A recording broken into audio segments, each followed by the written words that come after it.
جیسے کہ آپ کو علم ہے کہ اقرار الحسن نے حق خطیب چف سرکار کو ایک وارننگ دی تھی کہ میں آؤں گا 23 مارچ کو اور آپ کے ساتھ بیٹھ کر حقیقت جو ہے وہ پوری قوم کے سامنے رکھوں گا۔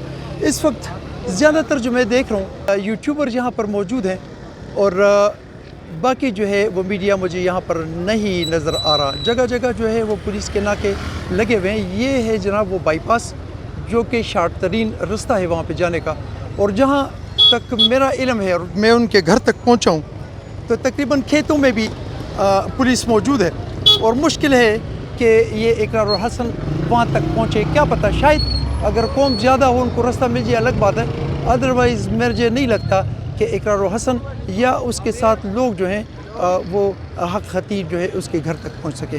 تھوڑی دیر میں اقرار الحسن یہاں پر پہنچنے والا ہے، وہ جیسے ہی پہنچیں گے تو تب دوبارہ آپ سے میں ویڈیو شیئر کروں گا کہ یہاں پر اس وقت کیا ہو رہا ہے۔ تھوڑی سی تفصیل میں آپ کو آگے جا کر دیتا ہوں۔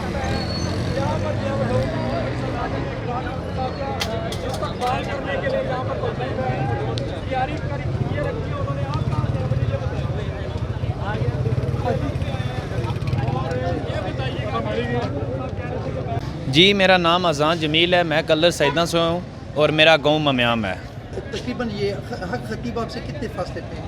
یہ تقریباً 16-17 کلومیٹر ہے، تو تقریباً ہم کلر ہی ہوتے ہیں۔ آپ کے خیال میں اندازاً کتنے لوگ یہاں پہ آتے ہیں دن میں؟ دن میں کافی سارے لوگ آتے ہیں اس کے پاس۔ راشد محمود، یہ یہاں کا مقامی ہوں میں۔ کیا ہے یہاں پہ یہ چپ سرکار، کیا چیز ہے یہ؟ بس کوئی کہہ رہا ہے کہ فراڈ ہے، کوئی کہہ رہا ہے صحیح ہے، لیکن حقیقت ہے جو آپ کے سامنے ہے۔ دیکھیں ابھی روڈ بھی بند ہے، اقرار بھائی آ رہے ہیں، اب دودھ کا دودھ اور پانی کا نہیں، وہ تو رستے بند یا کھلے الگ چیز ہے۔ جی جی، کیا ہو رہا ہے؟ لوگ یہاں پہ آ رہے ہیں، دم کروا رہے ہیں، وہ آگے۔ یہاں کے جو مقامی ہے کوئی بھی نہیں جاتا ہے۔